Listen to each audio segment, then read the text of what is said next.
Could you guys hear me?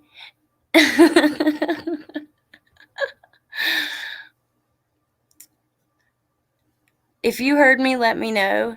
And if you don't, let me know.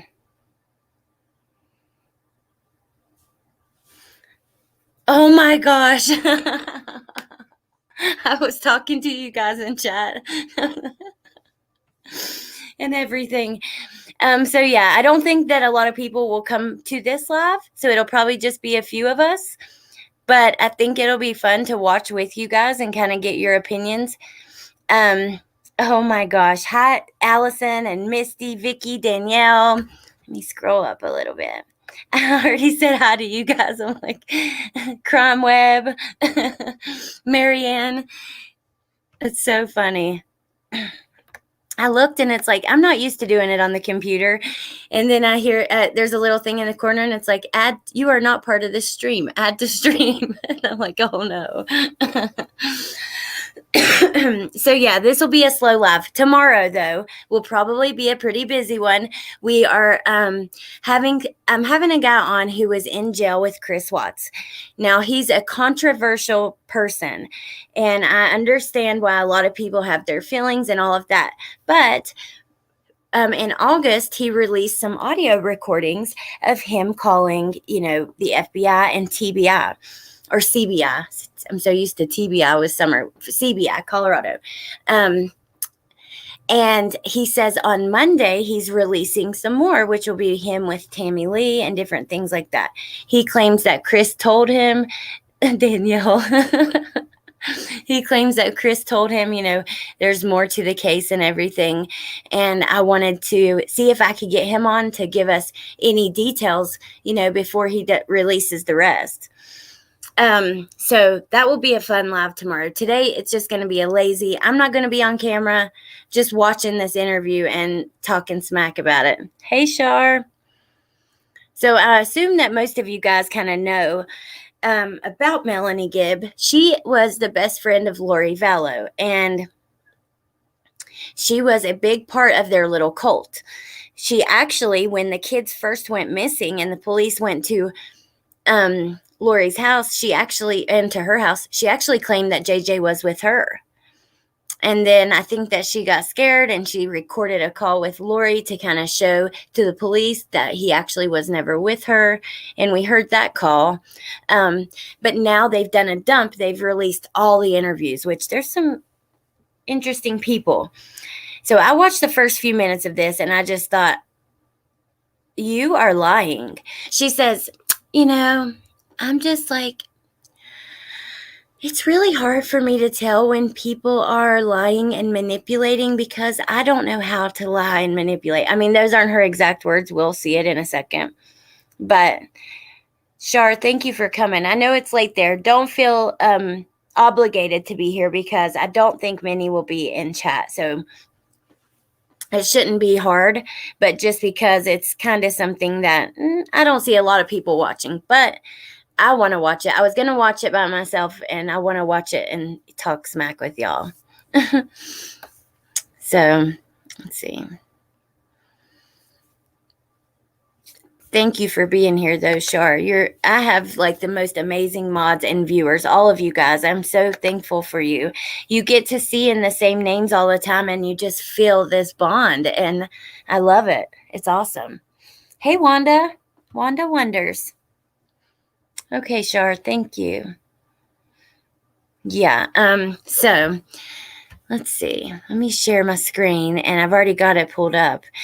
Wait, before we start, has there any more news as far as the laundries go and all of that whole situation?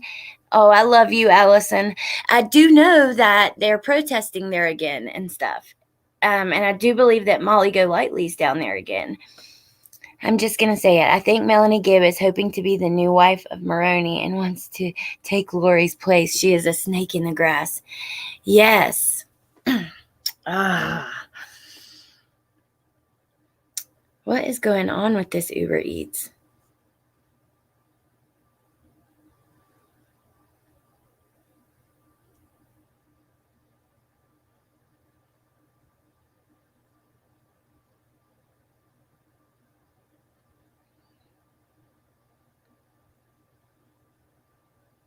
What? Okay. Hey, Christy Lou. I'm baking brownies while I listen. Oh, awesome. It does sound yummy. I don't know what's going on with my Uber Eats order. It says it was canceled. I'm really going to get mad. I'm drinking this. It's like a glass bottle pop, but it's a Shirley Temple, like, you get from a restaurant or whatever. I saw them in Kroger's. They're made with cane sugar. And yeah, it looks really good. I actually haven't tried it yet, but I just opened it.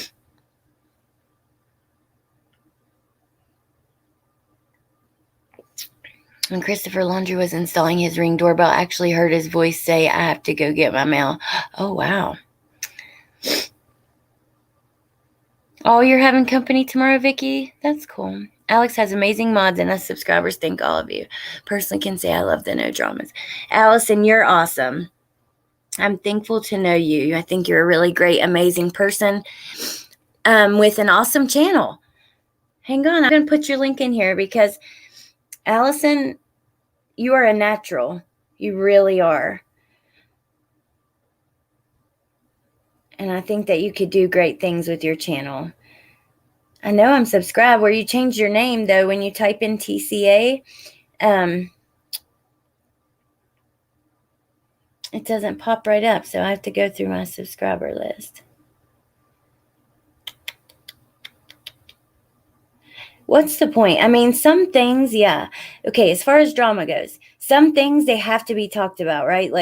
But some things, I'm sorry, but I'm not wasting my time on it because I want to have a happy life. And I've learned, I've just learned that trouble and fighting and all of that, it's just not worth the stress. So it's better to try to get along when you can. Oh, thank you, Shart. I just found it too. So awesome. No, you do not suck, Allison. You are great. I think he's trying to have any opportunity not to be inside with Roberta. Speculation, as they say. Thank you, Shar. Hey, Zoid. I used to have big parties a lot, but COVID has made me lazy. Cool. That's a lot of work. Planning and putting together like the food and, making sure everything's clean and then cleaning up after. Allison, you have to stop putting yourself down. You do not suck. You are an absolute natural, for real. And you're doing it for a really good reason, and Allison, like the whole reason that she started her channel is that because because of Harry and all of that. And that's really one of your main purposes with your channel, at least, is to get the news out about Harry, who's missing. And I'd love for you to come on and talk about it here sometime so everybody can learn about it. Okay. Well, I guess I'm going to start the video. We'll pause it along the way. And I think you guys can just hear me. We can talk along the way as it goes. Hey, Eli family.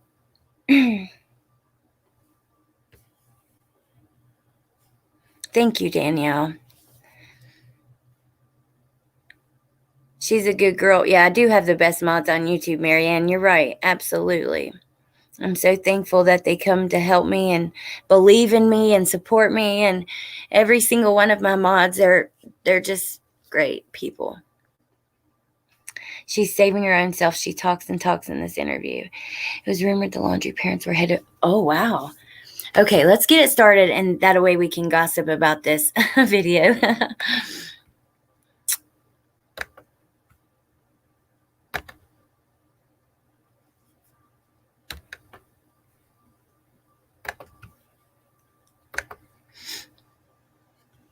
I love you too, Shar. Got it. Okay.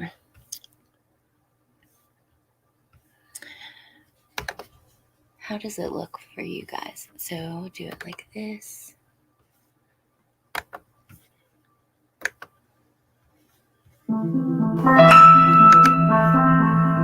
Challenge yourself for her. Challenge accepted. Purdue University Global. Affordable online education for Okay. Curious if you guys can hear me.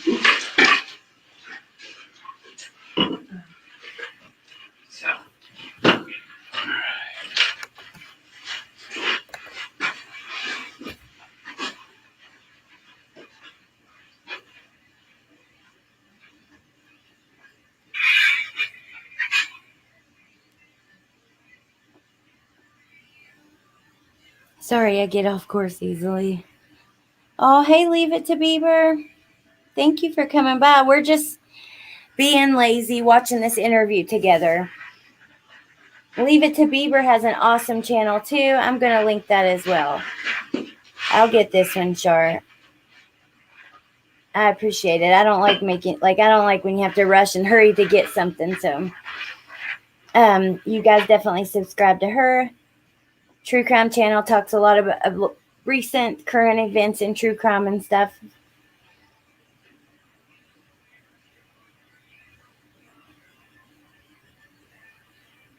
Just yeah, Mary Ann, Uber Eats, which it's the first time that I had used it.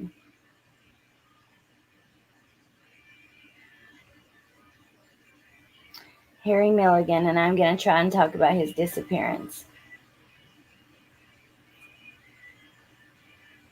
I ordered some food, but they're saying it's canceled. I'm going to check it out as soon as we get going. Let's see.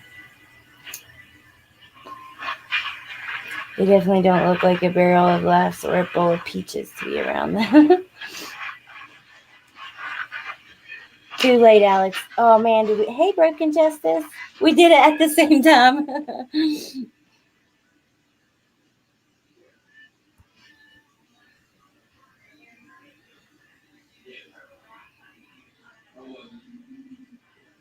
I'm so sorry. I'm like my husband. Hey. No, it's okay. This is just a lazy watching this together, gossiping. I don't think it'll be too crazy in here today. More like a barrel of monkeys. Give us a yell. Yeah. We'll yell. Hey, how are you? Good to see you. I'm good. Good. How loud is it? Duncan going to be around? Duncan's just on a... How loud is that compared to my voice? If you guys have like any recommendations you think I should turn it down a little bit or anything, just let me know. Oh, awesome. Yeah, I love supporting the other people that are doing true crime and stuff. And I think I love it. It's just what we should do. Another case right now, so if he finishes up, I will let him know that he is. Yeah, no, I like him. He's fun. So you don't see it? Sure. He was. I get to work with him every day. Oh, good for you. So he never wears socks. Odd. Does he not have sweaty feet? No. He wears those little... Hi, Very Merry. It is crazy out there. Hey, Sandy Beach. I'm hoping you guys can see the video. Okay, yeah, let me know. Tiny, what are they called? They're not anklets. Like this? Like the no-shows. Oh, the no-shows. Yeah. No, see, those creep down to me, and then they go under. And all right, enough with the small talk. Bottom's pants go up. You see the shoes are like that much. He's so tall, long-legged. Nothing. No socks. So we always tease him about, man, are you wearing socks today? It's always girly like, because girls have more ankle shoes. Or did you cut the little ball? Okay, well, hold on.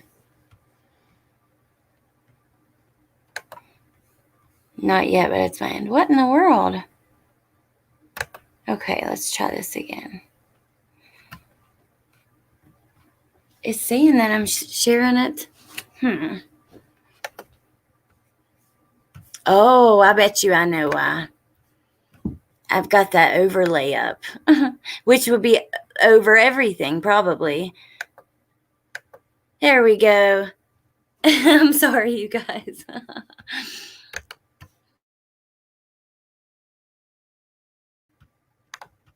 Now. Off the back. You can off I bet you guys are fun. How are you? Vicky, I'm not sure. They seem like still are married. good buddies. We still are married to a gossip that's out there. That's the gossip. That's the gossip. You know, I'd be shocked. And I'm like, who comes up with this stuff? And I was like, they got the gossip. You know what I heard? I don't follow me. I don't look up information about Sure. what people say about me. I'm so glad you said something. Anyway, but somebody told me. Did you know that you and David were married on 12/12? That's 12 times 12 is 144.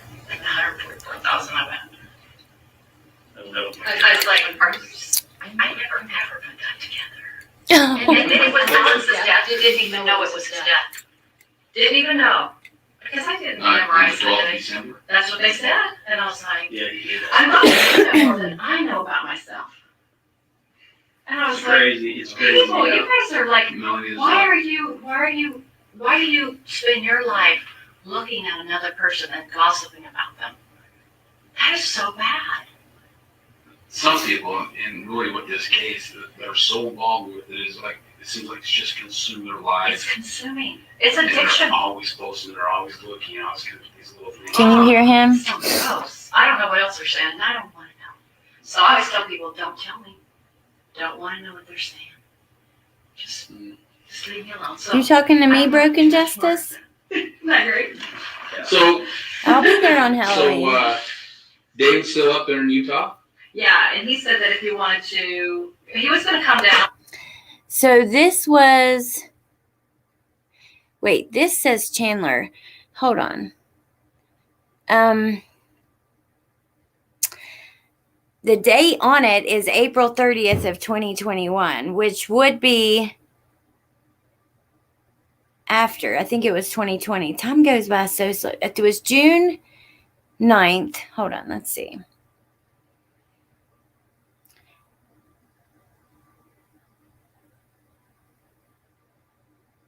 Felony Melanie.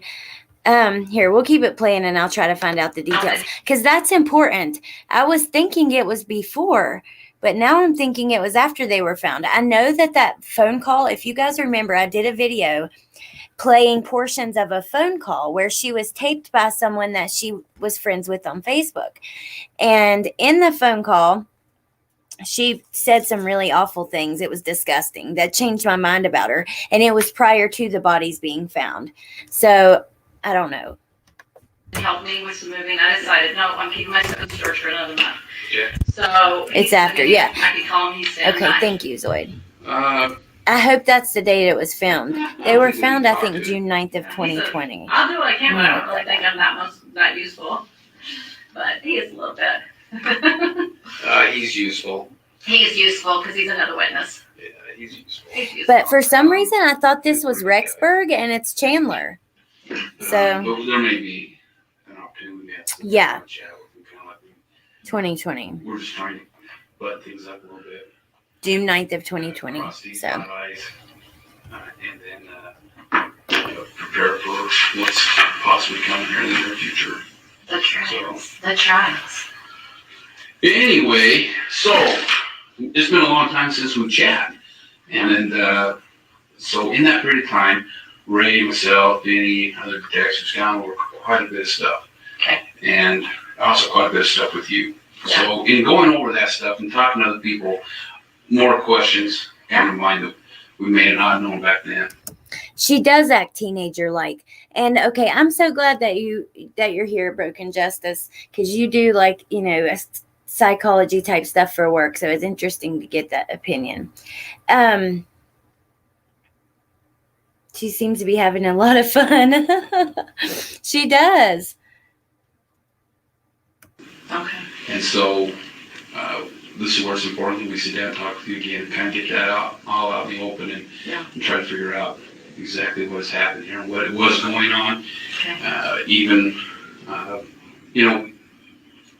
when they moved to Idaho, but maybe even prior to moving to Idaho. Okay. So that's what we'll talk about a little bit. Melanie, one of our main objectives here is we are trying to block off any type of avenues here that somebody saying we may not have checked out. Okay. Okay. So, in doing that, some of these questions popped up, and I want you to be honest with me. I don't have any reason. I'm always going to be I don't have any 100% reason honest with you. to believe that you haven't. Okay. But what I do want, anything that we talk about that you don't think is important, ask us. What I don't want to happen here is Melanie think, well, you know what? And I don't know if that's happening. I hope not, but it's something that you might be holding back on us thinking, well, I'm not sure if I really want them to know that. Okay. unless they ask me a direct question about it. Okay. We don't want to have to be pulling Yeah. information at you. Okay. Just be able to open book and tell us. Absolutely. And it'll make this a whole lot faster. Yeah. So, last time we talked to you, we didn't really hit this portion up very hard, but I want to talk to you a little bit about these castings. Uh-huh. Is that what you referred to them as? Excuse me, you guys. So he said castings. I just wanted to stop and make sure anybody who doesn't know, he's talking basically about exorcisms, like casting, that this group was casting, like, think about it. They thought that Charles was a demon named Ned, so they thought that they were doing that stuff. Or you know? Yeah, I think so. What else were they referred to as? It's been a while since I thought about it, so I can describe how it came about and what it sounded like, if that helps, because I don't really know what else to call it than that. Okay. Does that make sense? Yeah.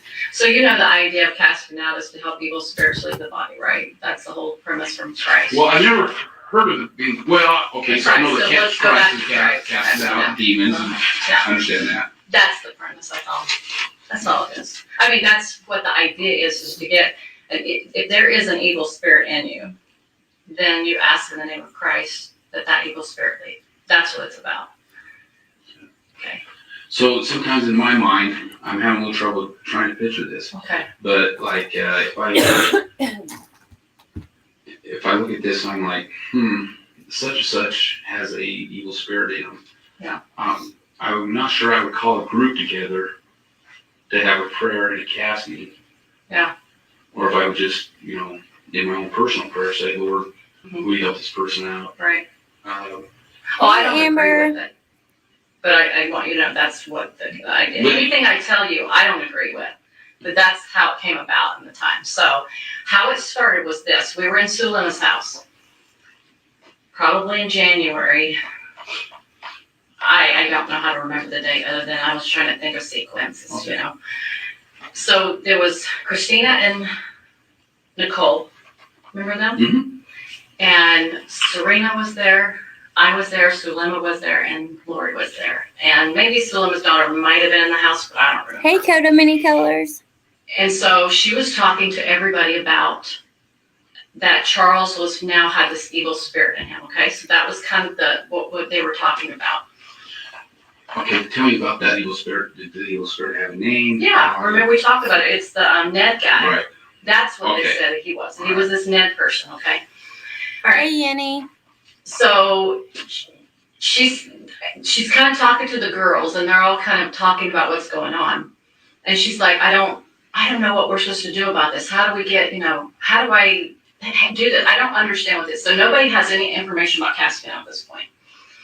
And then Christina, she starts talking about something. This was all beyond me because I didn't do the energy work. I mean, I had energy work done to me before, but I don't know how to do it. And I don't know if Christina knew about it or not. I'm not sure. But Christina started talking about, man, I don't know how she brought it up now. It's been a long time for me to remember. I don't know how they start talking about, but somehow they start talking about casting out somehow. And then they all started joining in. I was listening because I didn't have any comment to make to it. I was like, I don't know. And then they were trying to figure out, she was trying to help solve the problem. Like, if this Ned is in him, how do we get him out? Or I don't even know if that was the right word at the time, get him out. This but, Ned is in him. Can I stop real quick? yeah. Remind me how she knew that was Ned. Okay, that was, remember when Chad made the phone call? Lori and I were in her house, one of her houses she lived in. Not the last house, but the one prior to the last one. Because I remember where I was at certain times, so I remember the house. Anyway, so I remember she was coming in the door. It seemed like we just did a podcast with a couple of men. So we just did that podcast. They left.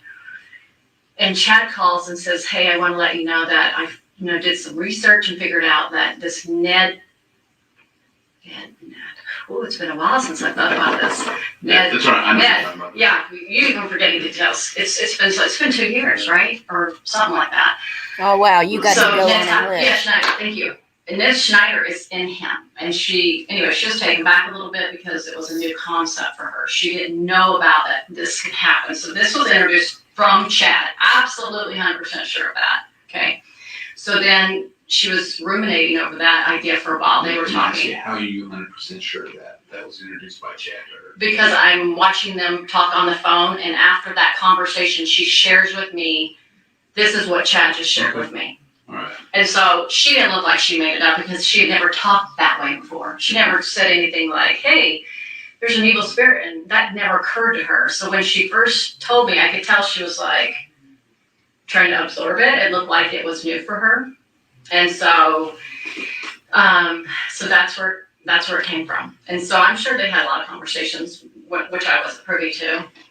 So then when she came together in January with all these girls, she was talking about this problem she had about this Ned person now coming in. And she said that her reasoning for that was that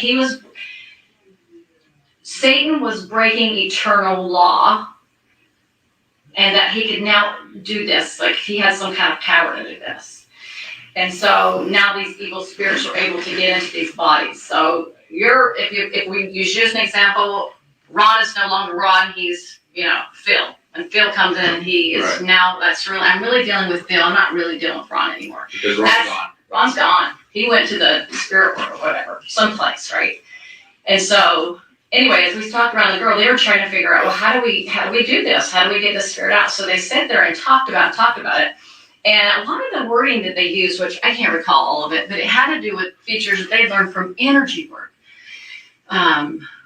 Different weapons and different stones or different things that they had learned through a spiritual means, talking about, hey, and they came up with this stuff. I did not come up with it because I didn't even know what to say about any of it. Did they come up with it, or did Lori assign them something? No, at first they talked about it as a group. They were like, well, what can we do? And it seemed like Christina started bringing it out first, actually. She's the one and I'm trying to remember the words, but I can't really remember what she said. I just remember I remember her sitting down with her one day and go, what can we do to help you, Lori? She was sincere, and I was thinking, I have no idea. I don't know what that looks like. With her hair like that, she just reminds me of like she looks like she's lost her mind or something. And so anyway, they start talking. Like it's bothering me. Getting different ideas. Please, get your hair. Can't focus. And so she was told that she had this priesthood power. Now that Moroni gave it to her in the temple, she suddenly had this priesthood power. Right. That women were now getting it, because that they don't have in church, right? Did you find that odd? Yeah, everything's odd. But at the same time, because I was on this, so I had listened to some podcasts she had learned. So it wasn't super odd for a person that had listened to Julie Rowe or Mike Stroud, because they were talking about now if you go back and listen to those two, she doesn't come up with this stuff herself. This has been coming up by other people, okay? Well, right. And I know that the big picture, it's all a little weird, but when you hear, because, you're LDS. Yeah. When you hear something as in Moroni appeared to her in the temple and gave her priesthood powers, what did you think about that? Well, let me back up to when I first met her to help you understand how I got involved with her. Jason Mou's the one that introduced me to her. He met her in the temple and said, hey, there's like-minded people that are spiritual, Here's Melanie's information. So she meets me and she hears me talking a little bit, because I'm doing something for a stake event. It was really normal and good, and, had to do with, like natural preparedness kind of things, something that we all can learn and enjoy. Anyway, afterwards, she's in the back with Melanie.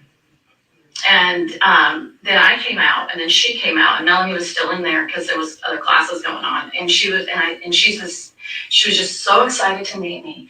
And she was like, she's talking about people she knew, like Mike Stroud, or not knew, but knew of from podcasts, and Julie Rowe and her change of heart. And I said, well, I've been changed to Christ, and my experience is a normal experience that somebody would have, but she was like mirroring me. And I thought, I was like, I think she's mirroring me, because I didn't know that then.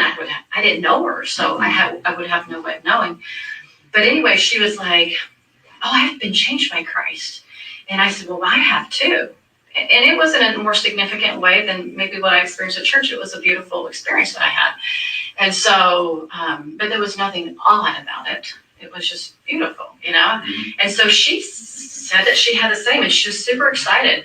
And then she said, well, I said, you must have been through a really, you know, a lot of challenges in your life to be able to have these experiences. She goes, well, she says, I've had some special experiences with the Lord in the temple. And she might have said Moroni at the time too. She might have, I can't remember if that was the next time I saw her or not. And I was like, wow, what have you been through? And she's like, well, you know, my kid was raped by her father, and who would have known that probably is a lie. But anyway, she was bringing the story about all her trials, and they sounded genuine to me. I did not think she would. I don't think people are manipulating. That's one of my weaknesses. I don't manipulate. I don't know how to. So I was so foreign to it that I was like, oh, she can't be lying to me. Really? I don't manipulate. I don't know how to. I'm just this innocent little child. Like, come on. She sounds just like me as far as my testimony of Christ. Now, not all the crazy stuff, but just that normal kind of sisterly bond that you would have with somebody in church.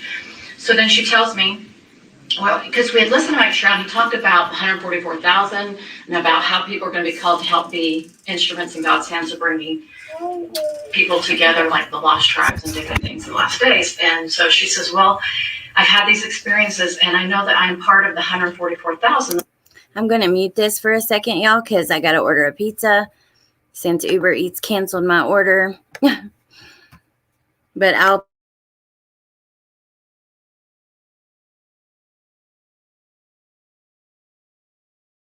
The Lord sealed me his in the temple kind of thing. And I didn't necessarily disbelieve it. It wasn't a new thought for me, because I had listened to different podcasters talk about some of their experiences, and I didn't think that they were lying either, because they sounded like it matched Mormon doctrine. All of it did. Because I'd read the scriptures a lot, and I thought, well, you know, I know about these things, but somebody's actually having them. And so, but, you know, people can have real experiences, but somebody can take that and act like that as their own. Sure. And I think that's what she did, is she took some information that could or couldn't have been true. I don't know if the guy had it or if he was deceived. I don't know that personally. But anyway, she learned a lot about, and Julie Rowe, they talked about casting out. They talked about when evil spirits, you put your arm to the square, you cast out, you use, and then talked about love as your most powerful weapon, and different weapons. He would say different weapons. I don't know if he described them, but he just talked about love as the most powerful weapon we can use against the adversary. So I don't know, maybe she took that, and then she took Julie Rowe's freaked out stuff, but she's whacked. But she was heavily into the energy work. And a lot of these things were like coming through, all these weapons and different things and evil spirits around you. So I remember one time she told me when she was in Hawaii, before I ever met her, so this was when she was living there, she recalled a moment. She goes, I remember, Melanie, I woke up, an angel woke me up and said, you need to email Julie Rowe and tell her that she's a true servant. And I was thinking, wow, maybe Julie, because I didn't think Lord was lying to me. I thought she was really enlightened. And anyway, she believed in this. And anyway, she said she finally figured, she said, I can't even email, or I don't do Facebook. She's like, I just finally read the back of the book, had the email on it, and just said, you are a servant, and that's it. And she just said, Lori. And that's all she said. She sent off and went back to bed. So I was thinking, wow. Okay. And so so when her and I met that day, she's like, I know that Moroni, she must have told me about Moroni, or he was the savior. I know that he's called me to be part of that 144,000 to help other women. I'm to gather other women, something like that, and help them be part of the gathering kind of thing. Okay. So her and I go to the temple. We go to the Phoenix temple because I remember the Gilbert temple was closed. So we're going in there. This is, if you're LDS, you're going to be surprised by this. This is where the deception really began.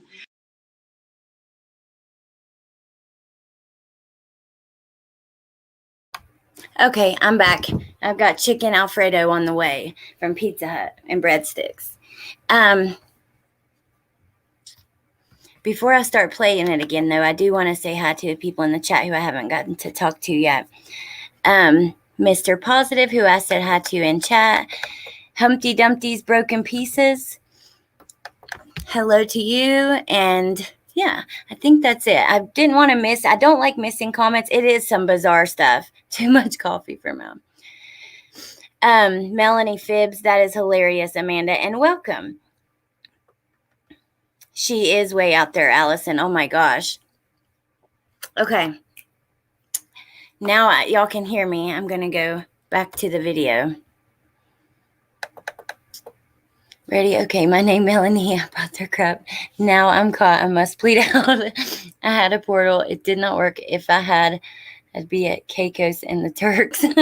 Energy work. You're so funny. You are really good at that. She always, Coda Many Colors always makes up little rhymes or cheers, and they're actually really good.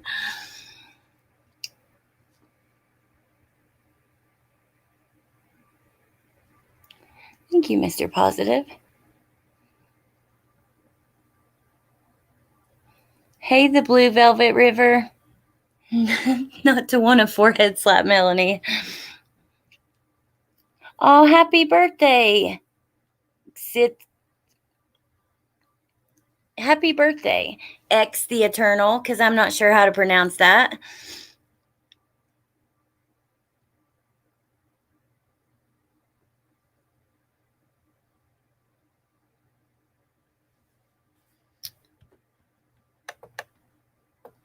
Did I miss something, Broken Justice? What's the significance of her shirt? Where's Megan J? Sure. Well, I hope you have an amazing, awesome birthday. Okay, so I'm going to go back to this and we'll... what am I doing? I don't know what I'm doing, y'all.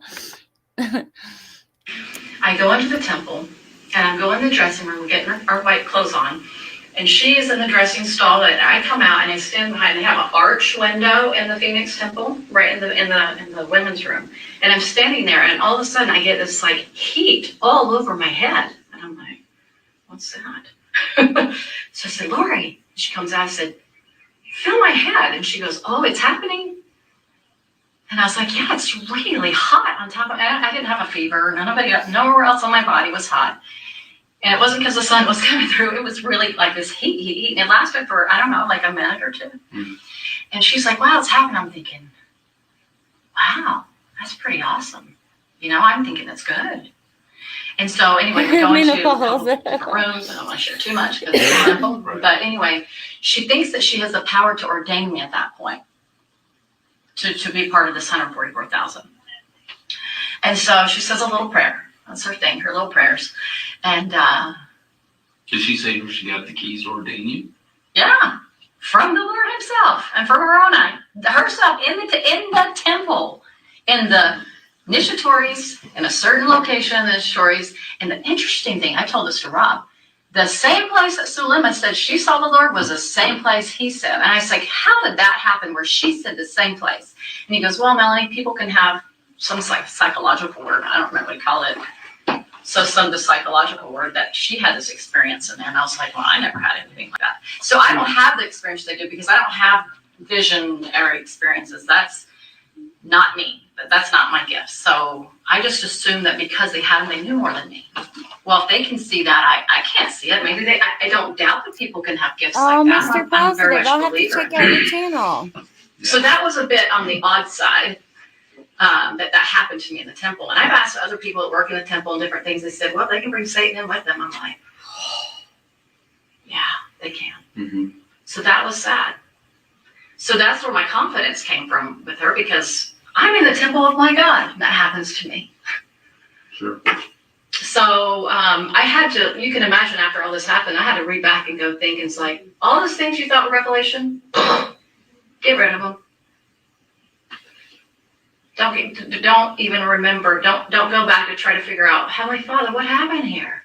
I thought I was on your team. Sure. And I cried to the Lord. I said, I cheated on you. I broke my heart because I was that absolutely what is her gift? Gobsmacked by it. Okay. Yeah.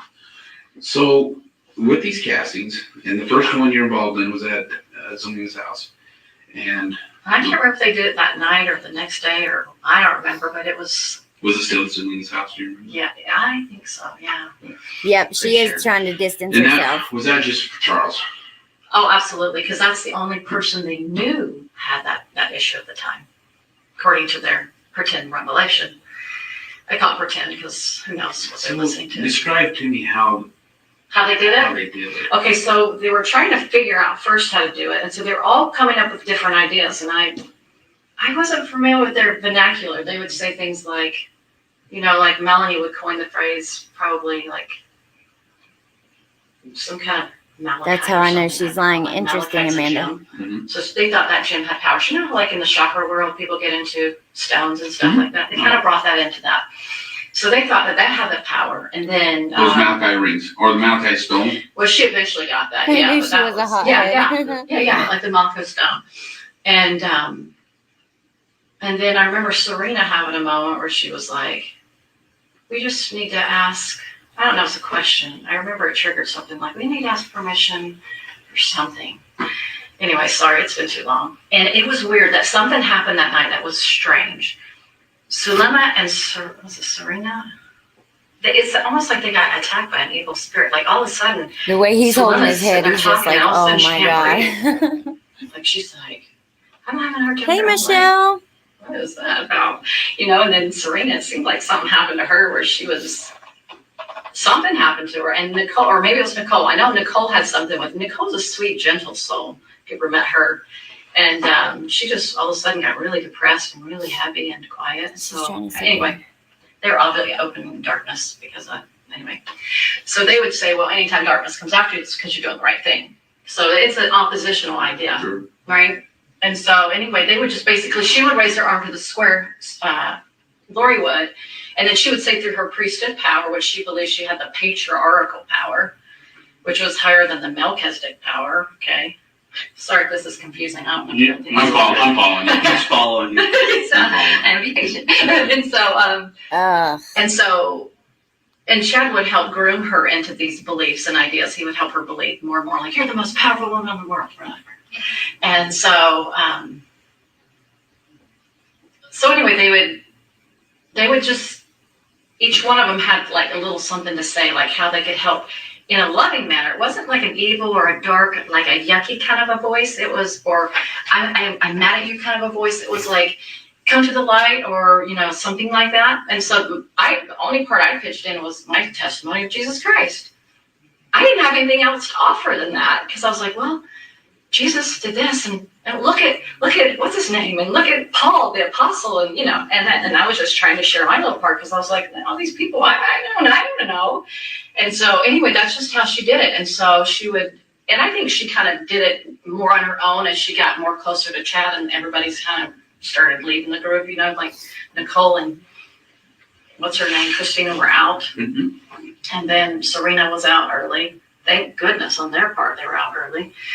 And it's only because Lori was getting jealous, or how the jealousy can get in, and she was worried because Serena would call Chad too much, and then Chad was like, well, she has more intentions than this, and then they cut her out of the group. Just stupid stuff like So that. you think that they cut Serena out of the group because Lori was jealous?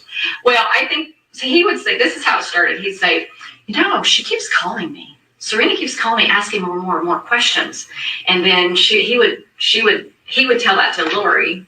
And Lori would talk to him about that and say, oh, she wants to learn more power. And she's actually now getting darker because she's getting like Julie Rowe or something something stupid like that. And then so pretty soon they had deemed her more dark, and she just they just cut her off. Basically means, I'm not going to talk to you anymore. So she went out of the country and came back. She got sick, and she was asking, like, what happened? Was some evil spirit attached to me when I was there? And Serena had a hard time swallowing all this. After I came to her and said, these people are bad. She was like, you mean they lied about that and that? I'm like, Serena. And I had told her the whole story, everything that they killed the kids, and I really felt they did. And she was like, and we went to the temple, and she's like, Melanie. The way she said that, just so nonchalant, that really, it just gave me the, I don't know, I didn't like that. Did they lie about this? I'm like, Serena, the whole thing is a lie. And she was so convinced. She was so convinced. And she's a very intelligent woman. She's a very beautiful and amazing woman. But she was just sucked into it. And so, and it had a lot to do with the preparation work, had a lot to do with learning things outside of Chad and Lori before we even got together, like, the podcast people. And that prepared Lori to meet Chad. I remember hearing that recording about her sister saying something like to Rob in that little room that they got in trouble, obviously didn't get in trouble, but, trying to get in trouble. Rob is the DA.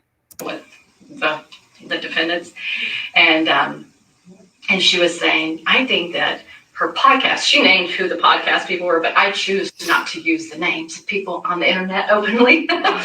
But she said, I believe she learned those teachings from this podcaster. Alexis. And then when she met Chad, and it was an easy, oh yeah, I'm already prepared kind of thing.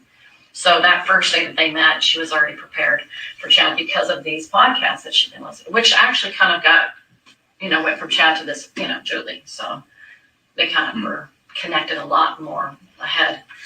They worked together quite a bit, and that's where he learned a lot of his energy work from. I believe that's because I don't know that he knew about it until Julie Rowe, because Julie Rowe's the one that brought this whole emotion code and energy work and all that. She's the one that really opened that up.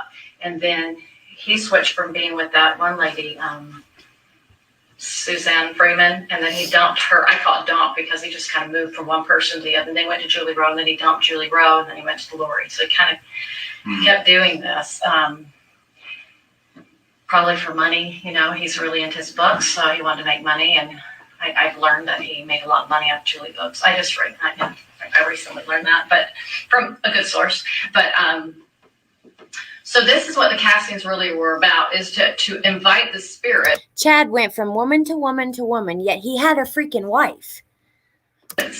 To leave, or with their so-called power, or their, things that they would bring. I never thought this was like a huge deal. I talked a little bit about it before. All I said too is like we did prayer, she did prayers to help cast or something.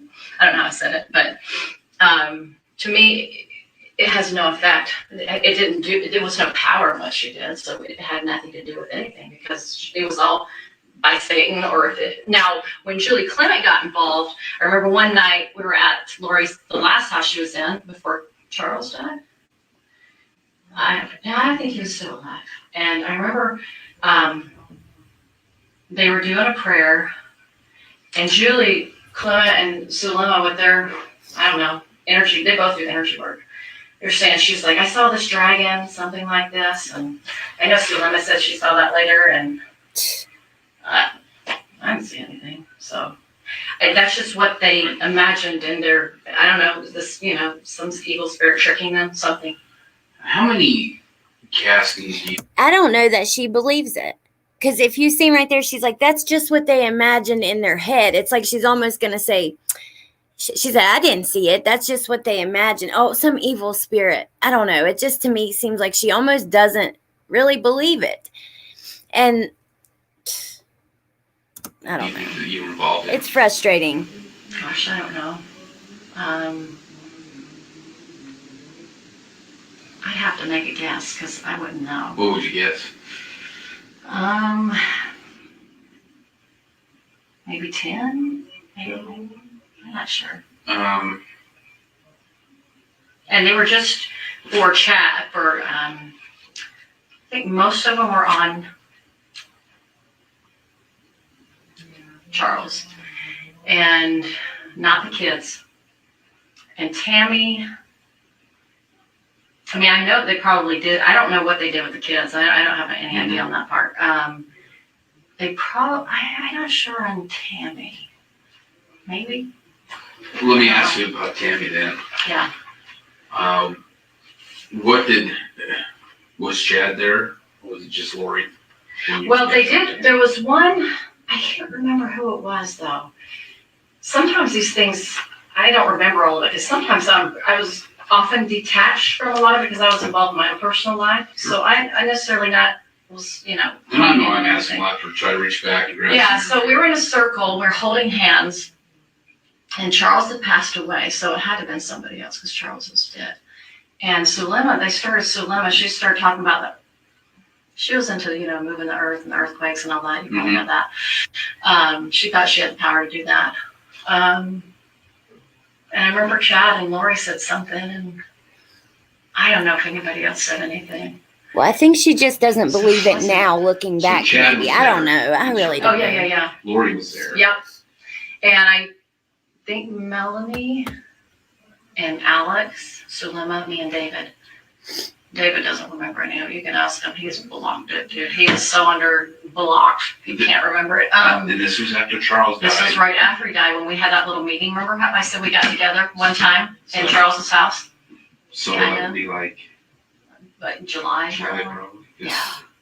But he died like July 11th. Hey, Gigi. 7/11, okay. So, yeah. Yeah, Yeah. I know. How I soon just after commented that was? on her hair. It's Weeks. really bothering me. Within weeks. You think it's still in July? David had been in town. That's the only way. You guys, both of her But- bangs. This casting was for what Yes, reason? Allison, I agree. I To- think Melanie To Denise continue is to too. help the spirits that are in the bodies to talk them out of leaving their bodies. What bodies? I think it Both could of have her been Tammy. bangs. It might have been Brandon, maybe. That's the only two I could think of. That would be the only two I could think of because if they said anything about that, I have no memory of that. So no Amanda, memory. me too. And definitely, well, because not JJ, definitely, because JJ wasn't deemed a zombie until, September, right? Okay. So they would definitely not have done it about JJ.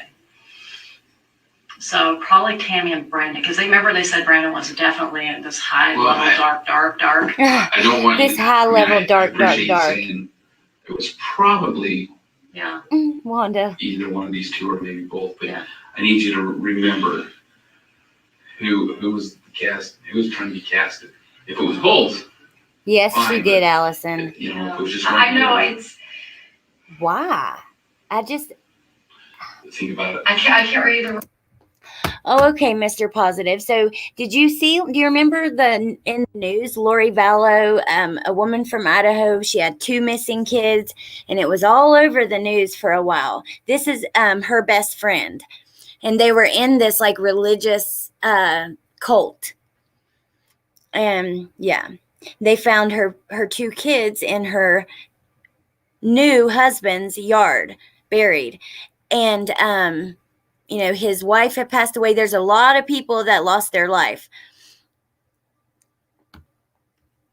I remember what Chad Lori said. Okay. I remember she always used her priesthood power, and then she was like, go ahead, take it over, Zulema. I remember that. All right. So, were you? Because Zulema remembers. Yes? Some things. Okay. Convenient. Refresh my memory when you were up here in Idaho. September? You dated in September. Was there a casting done at Lori's house? Not that I can recall. I've tried to remember, like, did we have any? Not that I recall. Or did you have how about a prayer? Where you guys got together and just had a prayer or anything like that? Well, normal prayers like on a flute or something, Right. possibly like that. I don't recall. I mean, I could say maybe, but I don't remember. So as far as the castings, none of them took place in Idaho that you were present at. Not that I can recall. Okay. I'm And doing my best to I know, remember, I know. but it's horrifying to think about it, but I don't know. okay. So the ones you may have been involved in were the ones here in Arizona, and that would have been at Lori's house, Yeah. Zelima's house. Mm-hmm. Where else? I remember when she was at Charles's house and the one in Houston, or was it Houston or no, the other city? I always forget what city it was. Remember she lived in In Florida Texas? and Texas? Mhm. Remember that? I remember she was, I can't remember if it seemed like she was on the phone with Chad. I remember her talking Thank you, about Lorraine. Charles's. That's He was really in the sweet. house. Thank She was really, you. that's right. She was really into Charles's. She kept saying, "Oh, he's getting broken down. He's getting broken down. He's getting weaker. He's getting weaker. We're doing things to help, get him weaker, get his, spirit out of his body, kind of a thing." They were like working on him. I remember that a lot. So let me ask you this. Were there any castings that you weren't present, you were just on the phone with them? So there was, in the beginning, there was a phone call. That's right. Good. Thank you for reminding me. Serena, Sulema. At one point, Melanie joined in, Melanie and Nicole, Gibb, or Melanie Boudreau. Oh, wait. Sorry, I remembered one. Let me just stick to that one right now. Oh, okay, sorry. on Cher's All channel. over the I place. know who you're It's not talking enjoyable. about. I'm thinking of y'all's sucks. video from Anyway. last We'll night. get through it. So yes, there was this phone thing because she was doing it through Zoom. It was a Zoom thing. Hey, Aunt Lala. And so they were like doing, everybody had their own little parts. Like, Take me to church. so, like I just said, like mine, I just talked about Jesus, right? Mhm. But theirs was, one was over fire elements or something, wind, fire, earth. I don't know, just they came up with some funky words. And not that they were horrible words, they were just not usual, putting them together in a sentence kind of thing. I don't know how to describe it. Mhm. It's very unusual. So yeah, they did that a few times on the phone. And then she just Dolores just kind of got tired of doing it with them. She was like, oh, this person talks too much. She'd get irritated with people. Like, I think she was always jealous. Anyway,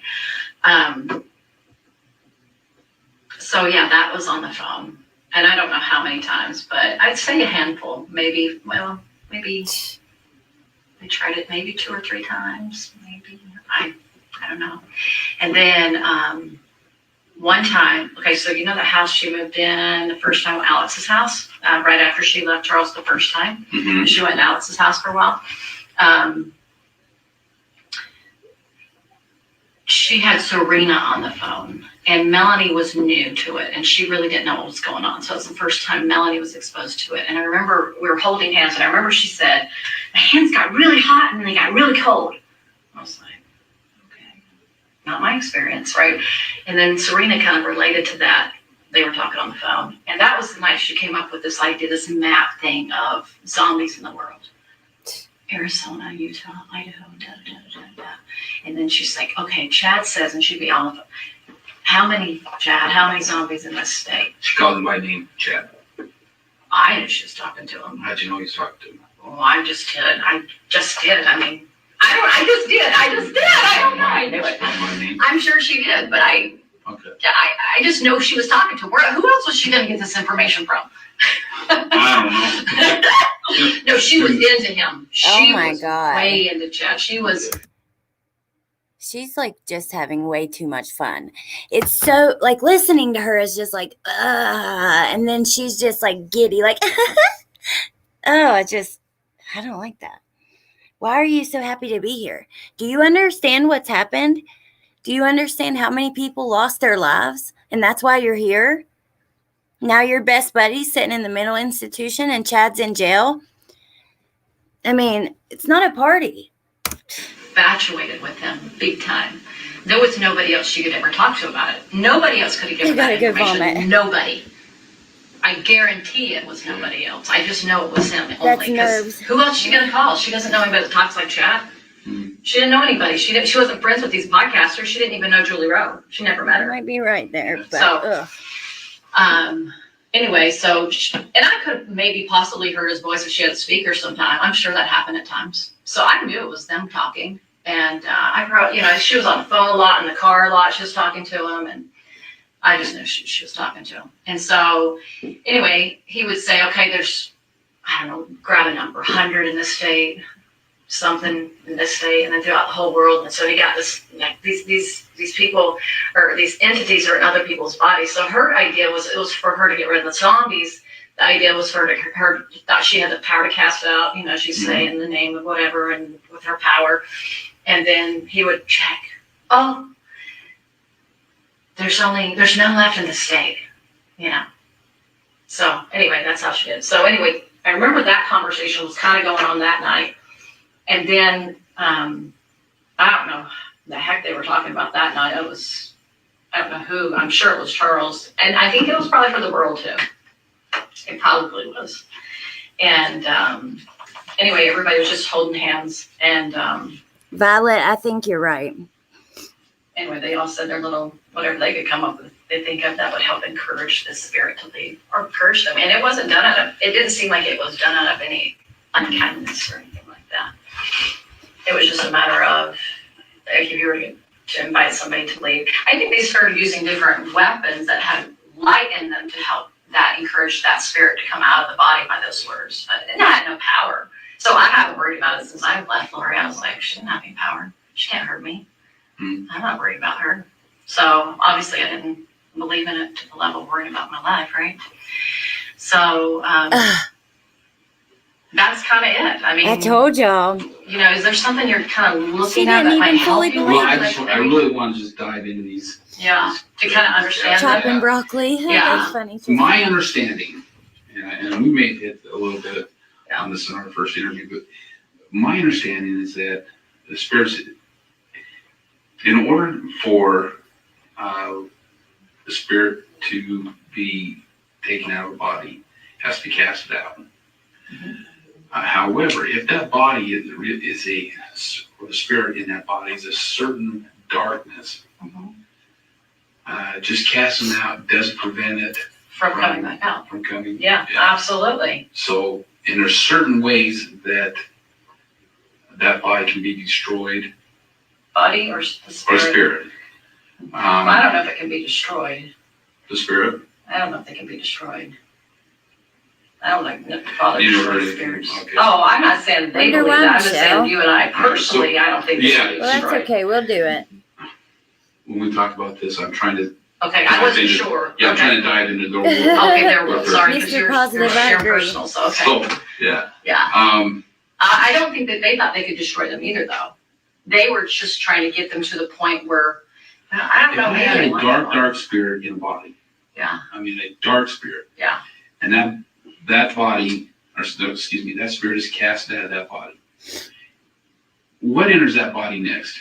Can it be a light spirit or can it be a dark spirit? Oh, so that did occur with Charles, they said. So, okay, this was the first thing, is they were trying to cast out normal, you know, like casting out, right? Yes, she But they is. said, oh, no, Jordan. it's still in there. Chad would deem it's still in there. We can't get him out. They're breaking eternal law, right? This is what we're saying. Okay. They cast his personal spirit out and put a new one in. So then they finally said, we got him out finally.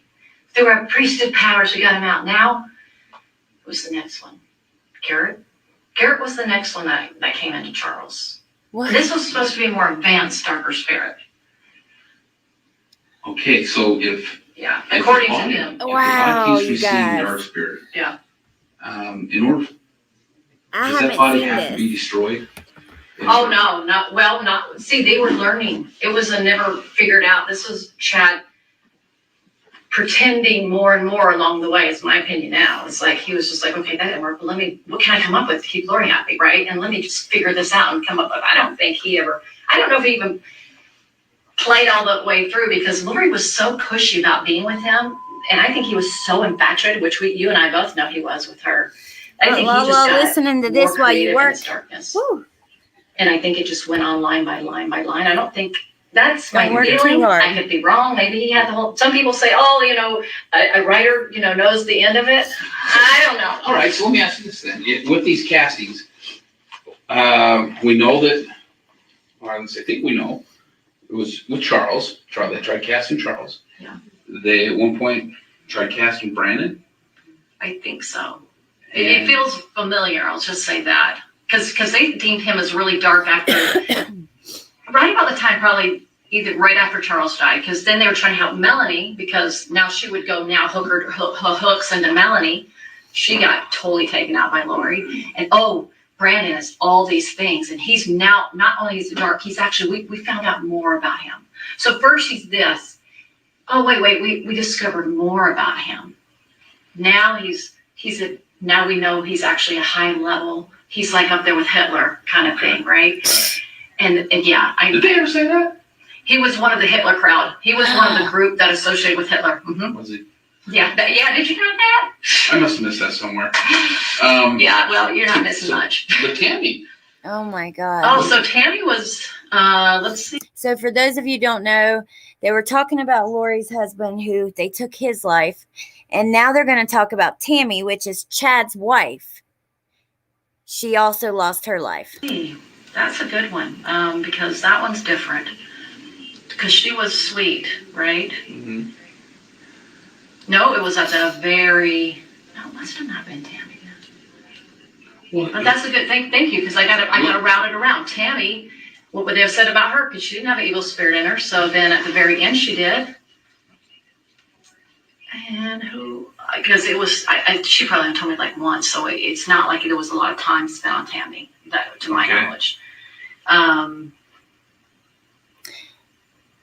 did she say? We recently heard in a document dump that remember- Tammy did have a I spirit. remember she said, right in September, well, there's evil spirits starting to work on Tammy now. Tammy's good, but they're not in her yet. They're like working on her. And they're coming around the house, something like that. And then she had to knock at the door one night, and Tammy wakes up to go see those. And of course, Chad and Lori would say, "Oh, that was Julie." It really is tits up. Knocked on the door. I'm actually in West Virginia. I'm Okay, that's just something like you that. lost close right to there. Tennessee. I didn't know if this was. I did share this with somebody. I really feel like it's come out somewhere along the journey. It probably is. But you gotta understand, man, there's so much that's coming out here.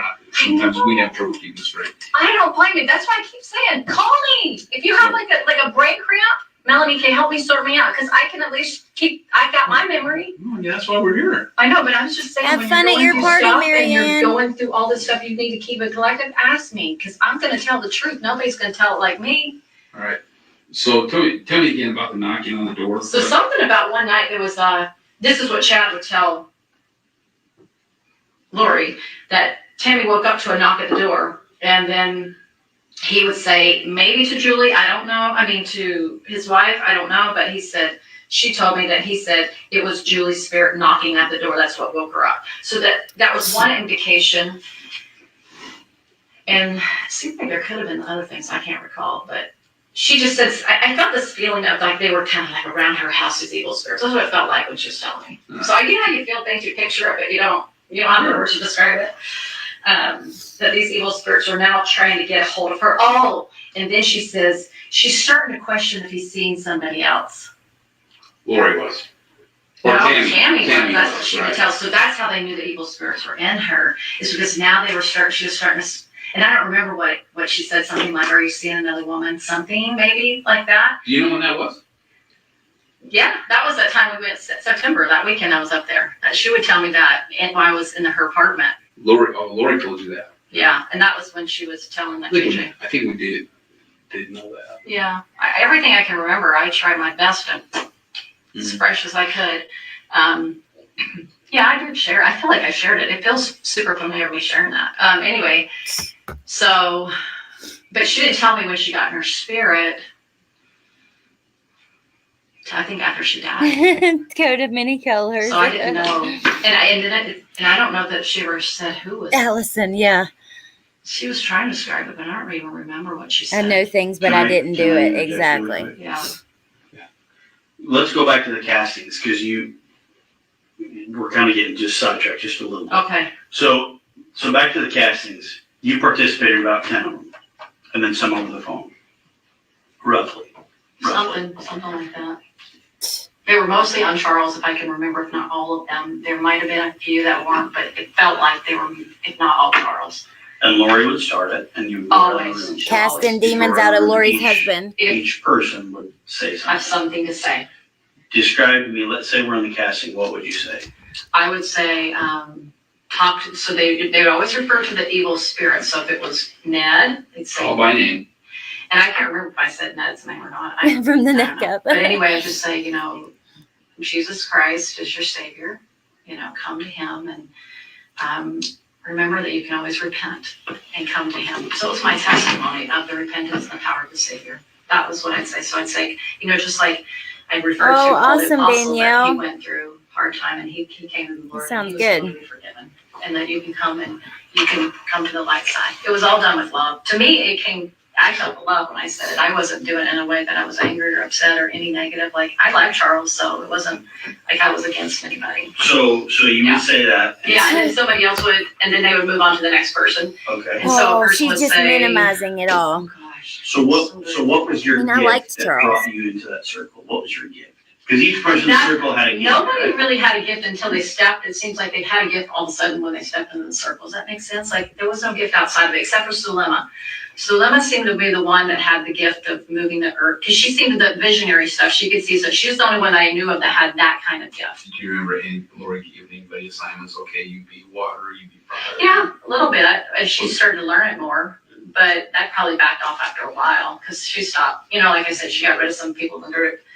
So then it kind of just branched off to her and Lori would do a lot of it on their own in the temple. And I'd come and see them in the temple later. I was like, hey, what's going on? And she's like, oh, we just were talking about how to, do this and da. Hey, Brittany. Who? Lori and who? So Lima. So they'd be in the temple doing it sometimes. And they would just do it like they'd sit beside each other and just hold hands or something like that. Like nobody could really tell what they were doing. Oh, hey, Lorraine. And they would talk, I see them talking and then they would just close their eyes and then think that they could do something like leave their bodies, and I've heard people do weird stuff like that, like it happens to people. I don't know, I've never had those experiences, but anyway, so somebody would do something about water and I can't remember the words, they were so different. Sorry, I'm trying. Crystals or whatever, and I'm trying to remember Nicole and Christina. Like, what was this? Nikki, so this is the best friend of Lori Vallow. She actually took part in exorcisms with Lori in their cult. She was there the night that JJ Vallow was last seen, when he was supposedly crawling across the top of the cabinets and possessed, and the picture of Jesus fell off the wall and all that. She was there for everything. So I believe she possibly made a deal, but that's just my opinion. But she was a witness at Chad's hearing, and this is her interview. They actually dumped a bunch of interviews recently from this case. Yeah, that's okay. So you guys go around the circle. Each person says their part, right? Yeah. And then it comes back to Lori. Most likely. Mm-hmm. And how does Lori close it? Like, how do you guys get done with the casting? She would invite the spirit to come out of the body. And I think a few times, if I remember now, it's so long since I thought about this, Sulema, they would try to, what's the right word, seal it up or something like that. Seal it. Like sealing a blessing. Like a sealing, yeah. Like try to seal it where they could, that light energy that was going into them that would cause that evil spirit go, okay, I'm gonna leave now. So they were invited to leave now. And she just talked to, I do too, Brittany. She would just try to seal that up and try to think she had the power to talk it out of leaving the Sure. body. And that's something you believed in at the time. I kind of believed in it. I didn't 100%. It's hard to 100% believe in anything that's not true. So at the time, I thought, well, I don't know if this is effective or not, but it seems that's the direction she's going because she doesn't know what to do about this evil spirit in the body. I don't know if it's working or not because she's saying one time it's here and then I said, Chad, all the body left. So when the first entity first left, Ned, it got really weird after that. Actually, she called Chad. She's like, "Did we get the body? We had a prayer. Did we get the spirit out?" Because he would be the one that dinged it, and he'd say, "Yes, it left." And then, well, where is it? And then, what is his body dead? Because they thought maybe his body would drop dead, which never happened. So she thought that Charles was dead. Okay. Yeah, thank you. It takes a while to remember all this stuff because there's so many details. And I'm just visualizing as much as I can. So I remember then she said that broken justice. Something like Brandon was involved. It was so dumb. And Brandon was helping get rid of the bodies, something. But anyway, we find out. Then he said, so he kept changing things, the story all the time. And then he would say, oh no, that's not really what, because, she obviously found out Charles was alive. Oh, that's not what happened. It was Brandon's father's body that died or something stupid like that. He would always try to put it off, like find an excuse why it didn't work. So when, that first time she said that Charles was going to get in a car accident and die that January, because I remember it was right around my birthday. And then, because it was right after Christmas. And then I said, well, why didn't he die? And then Charles's excuse, which is always Julie Rose's excuse that I heard, was, oh, because of agency, it didn't happen. These people didn't meet up with the right plan and didn't go according to plan. So it just failed. And so Chad, that would always be excuse for why things didn't go. He just would lead her along to one. And so they thought they were always discovering things, and the adversary was getting smarter and smarter. And they were just leading, and it just got stupider and stupider, the story did. And it just got more crazy. And, sometimes I'd go, okay, whatever. And I just kind of blow it off. Well, no, let's back up. So Tylee was deemed dark back in July. She Did was you guys deemed ever- dark at some point. Cast for Tylee. Carol. I do not recall that. Okay. I know it is. Um, She acts like it's so. I don't know. But I Okay, know Mr. at Positive. some point she was called dark, and Who called that? Or well, probably Chad would tell her, because Oh, Chad was the well, one she would go to. And I remember I don't. I On my said this out community loud to you page, guys. I have a bunch of the interviews She used to that I think she got a lot of posted revelation, recently. but now that Chad's in her life, she just would let. I have a bunch of the interviews I posted recently on the community page, but I've been wanting to go through them and watch them. So that's kind of what I was doing today, just casually watching with you guys. So yeah, they're on my community page. I do have one video where I kind of map out everybody in the case, like in their involvement in relation to each other. So yeah. Relies upon him more. So she kind of didn't think she had the power anymore because he seemed to have Oh, wow. more power than her. Do you Injustice, know that's crazy. at that point in time if there was any tension between Lori and Tylee? I love Lala The- screening There was too. always tension. Was there? When was there wasn't tension? I mean, it was from day one that I met her. You know, I walk in the room. I super good with teenagers. Love them. Hi. She's like, if we were each other, I was like, hi. And she. This is about Tylee? Wait. Dang. Where are we at? 5714. Let's go back to there. Who called that? Or Well, probably Chad would tell her because Chad was the one she He would said- go to. And Who called Tylee dark, I guess, which we should rewind back to the beginning because I don't want to guess. 5640. Sorry, you the guys. excuse for why. Tylee is Lori's teenage daughter. She was 17, and she was actually found dismembered and burned in Chad's backyard. Things didn't go. He just would lead her along to one, and so they thought they were always discovering things, and the adversary was getting smarter and smarter, and they were just leading. It just got stupider and stupider. The story did, and it just got more crazy. And sometimes I'd go, okay, whatever, and I just kind of blow it off. Well, no, let's back up. So Tylee was deemed dark back in July. She Did was you guys deemed ever- dark at some point. Cast for Tylee. I do not recall that. Okay. But I know at some point she was called dark, and who called that? Or well, probably Chad would tell her because Chad was the one she would go to. And I remember I said this out loud to you guys is she used to think she got a lot of revelation, but now that Chad's in her life, she just would relies upon him more. So she kind of didn't think she had the power anymore because he seemed to have more power than her. Do you know at that point in time if there was any tension between Lori and Tylee? There was always tension. Was there? When was there wasn't tension? I mean, it was from day one that I met her. You know, I walk in the room. I super good with teenagers. Love them. Hi. She's like, if we were each other, I was like, hi. And she didn't want to look at me, and she was probably thinking, well, one of her friends that she just totally dumps me on. Who knows? Because she would never contact me. I did one time try to be affectionate and kind to her, and we were sitting at the table going to California with her friend. And we were sitting at the little that wiener place. I forgot the name of it. Anyway, but that fast food restaurant, you know, Wiener Central?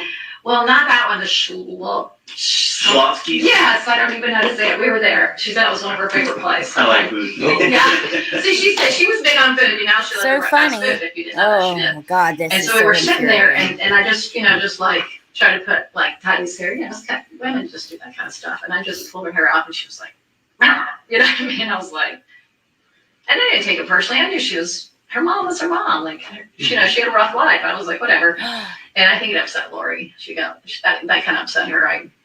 I was like, you don't need to be upset. But anyway, Good. so she didn't think she was dark at that time. That was another time. That was earlier on.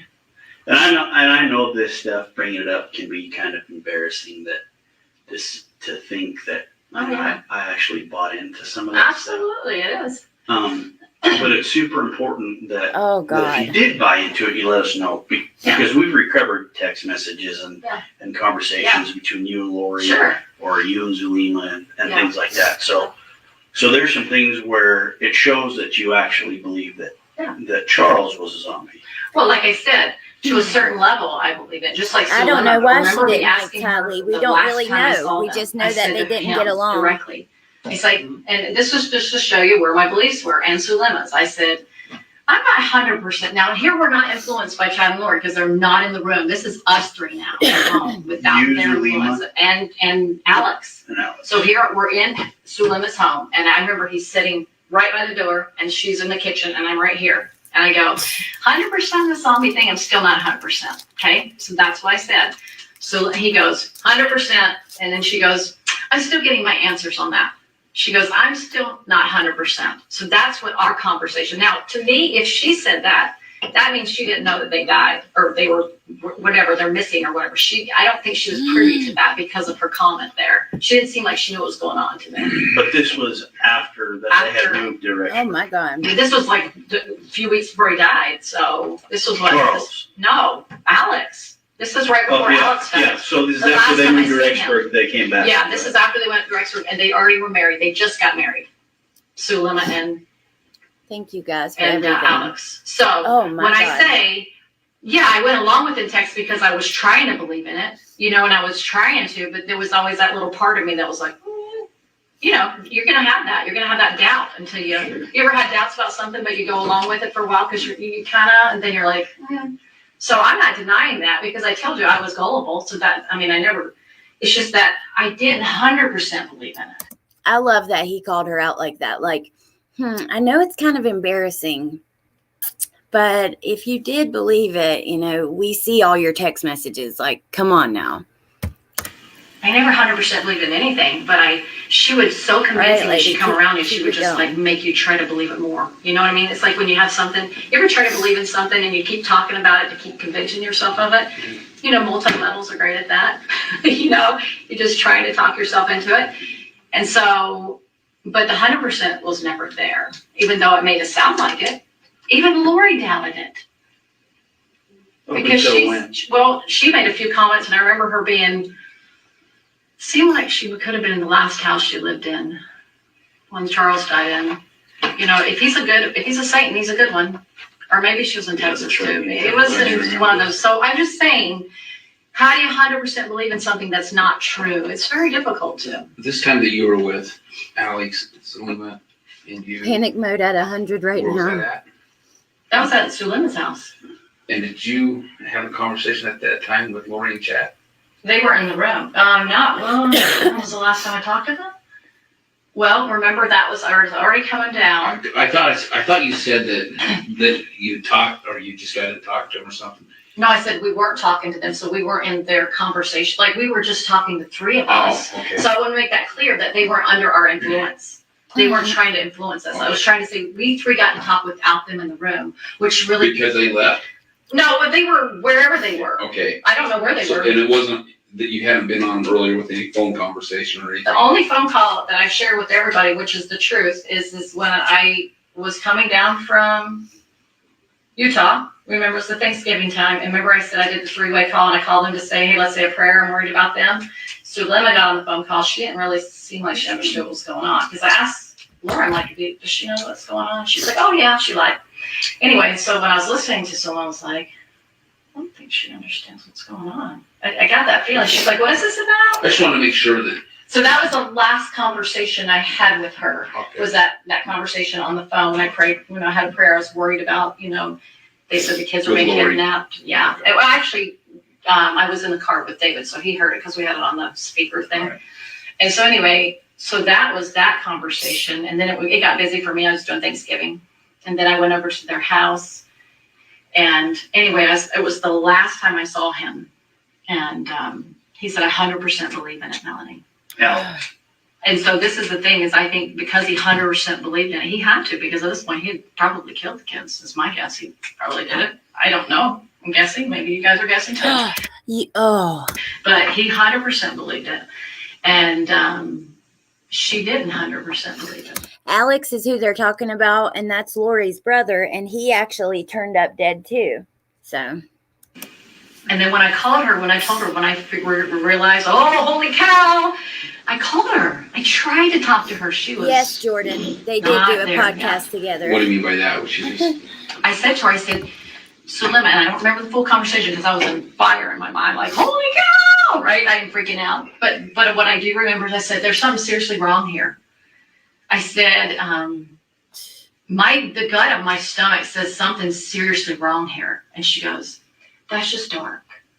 I said, no, there's a difference between gut and dark. This is gut. And I said, do you have a testimony of Chad and Lori? Do you have testimony of that? What is your witness? And she goes, well, I have one of Chad. When he gave me a blessing, shortly after meeting him, I had more visions after that.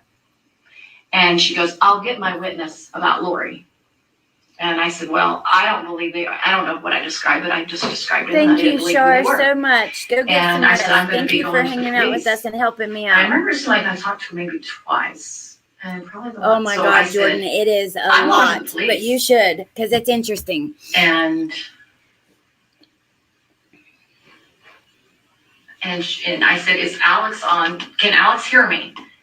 And she goes, it's on speaker. I said, take it off speaker. Now, here's the murderers down the street. Remember, they lived close to me. Remember, Sulema lived around the corner from me. And I'm thinking, I just got myself in a situation. They could come after me, right? Mm-hmm. But I had to do what I had to do. She was my friend. I wanted to warn her. And I just said, hey, so anyway, the police, I know, circled her house, circled my house, making sure I was safe and making sure he probably didn't get in trouble, whatever. And so she texted me, didn't call me, texted me next day, I got my witness. Which means to me, Lori's in. Lori's good. That's what it meant to me. Did she tell you how she got her witness? No, that's one-liner. And I said, I'm not talking to her anymore. Cut her off. I just knew that I couldn't talk to her anymore. You remember what day that was? Do you still have it? It's on my phone. This lady, y'all. Oh my God. Some of the texts that got saved, right? And then she told me she never wanted to have anything to do with me again. At that same time? Western Mountains tonight. No. I don't think Alex died of natural causes either. Jordan, it's better. She was still there's no place like home, but I'm ready to get out of this place too. There's nothing here. No, I don't know. I love it, but also I don't. I do too, Caterpillar. The one, his body language is just like the one on the right, the one that you can see. He just seems so ready to get out of there, so frustrated.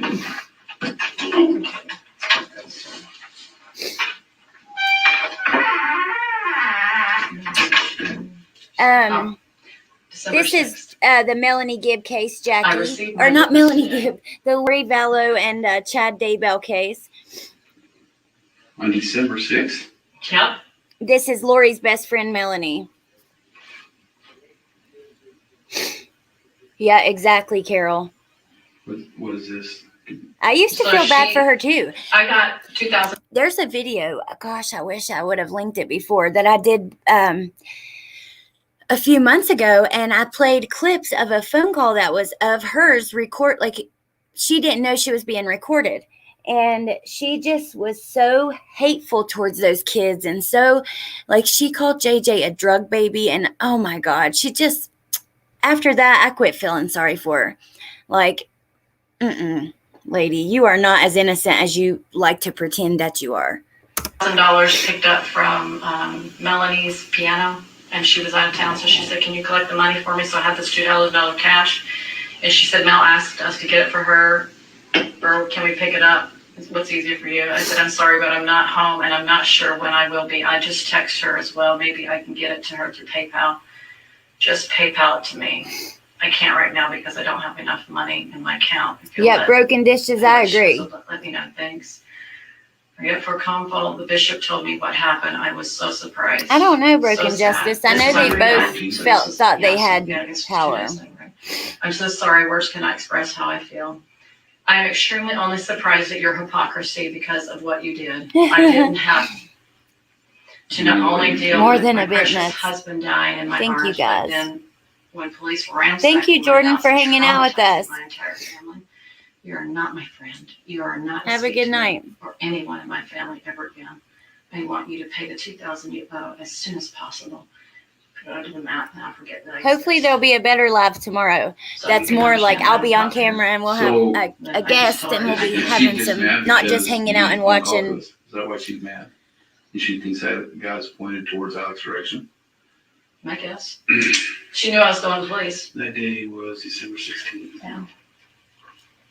So then I put the money under the mat and that was it. I didn't want to do PayPal because I hate using technology for that. So I made sure she wasn't around. Did you haven't talked to her since? Have not talked to her, nor have I seen her. Wait. The story got I've seen her. stupider and Yeah, stupider, more I think I saw her a crazy. few times through the passing of the temple. And You're exactly right, Carol. so, and With then the temple other, got she closed just shortly continued after, to so. commune with the other murderers, and now she laughs about it. Yeah, so one of my friends, Kelly, she saw her at the temple after it happened, and she was like, "Oh, Kelly, my husband died. Can you see him? He's here with me." And she's like, "I don't see anything. I don't see spirits." So she's going on about how he was her husband. I mean, she was deceived so much. So sad. It was very sad. You were She deceived did so not know how much, evil he was. or were I you? mean, all that I've learned about him, didn't sound like he had a good past, you know. Yeah, this is the last. So we're just going over the police interview, Jackie. Tomorrow will be the live stream that I was talking about that I have a guest for, and today we're just kind of kicked back watching this gossiping. Interesting. Yeah, so I believe her energy work is the one that got her deceived. Because Yeah, I she, agree. you Breaking know, she could justice. communicate through the veil. I had no gift, so you know what Wolfie, I don't know. Did I? As far as her not letting that go and believing in it and stuff. I'm curious, your opinion. Do you really think she can see through the veil? I don't know if people make stuff up or not, honestly, Ron. I don't know. I don't know if people imagine things. I really don't know. I do believe people can see things. I believe it's possible. I But believe you my can get feeling on about them is I think they can conjure up ideas and thoughts. Like I would sit with Lori in the temple and we just hold hands because we just love each other. And she said, "Oh, Heavenly Father and Mother came to me right here, Melanie. And they were talking to me." And I was like, I didn't think she was lying in the temple. I never thought she was making this stuff up.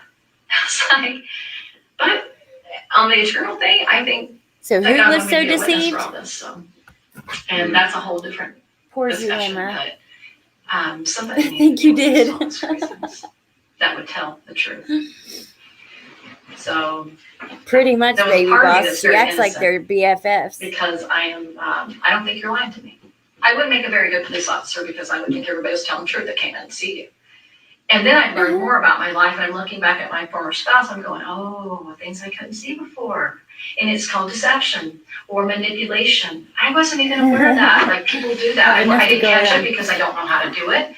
I don't understand it. But when you experience it, it's painful. I'm gonna get a little personal with you here. And ask some Oh, personal thank you, questions, Amanda. but Thanks for hanging out I'm with us. curious. And, yeah, What's thank the you for relationship that. with your previous husband? I Was know. that relationship with your previous husband kind of in turmoil before Chad and Lori showed up on scene? Oh, absolutely. We had challenges for the whole marriage. Okay. Yeah, it was a hard marriage. Did Chad? Did they encourage me? Yeah. Actually, they discouraged me. Did they really? Well, they were saying, "Oh, I see you." This is what he would say at first. "I see you and your family going to a mountain in camps, and I see your husband and your family with you." But he gets upset and he leaves the camp. Carol, I And love he when they showed that. reminded her they were getting So then, evidence from her that's one phone. thing he But said. yes, her And whole then, her whole mood, At like one her point, he whole said, vibe "He's not dark, changed. but he has just dark spirits around him." Because I remember out of the blue, he's like, "Oh, I checked your husband and No, his her attachments husband to him, did so I not. just took the attachments off him." I didn't ask him to do that. Nor did I even think that he had. Do you know what I mean? So that was right. Just Chad and Lori's husband and wives and kids and brother. There was several, but not hers. And so then I said, but anyway, I had a hard day one day with Brendan, and I told him months, like right about the time I met Lori, I remember standing with my husband, and I said to him, "If you don't stop talking to me this way, I can't do it anymore." you're gonna have to make some changes. I mentally, I can't handle the way you talk to me anymore. I can't do it. I remember he has this scratching me, he just started scratching his arm, his eczema.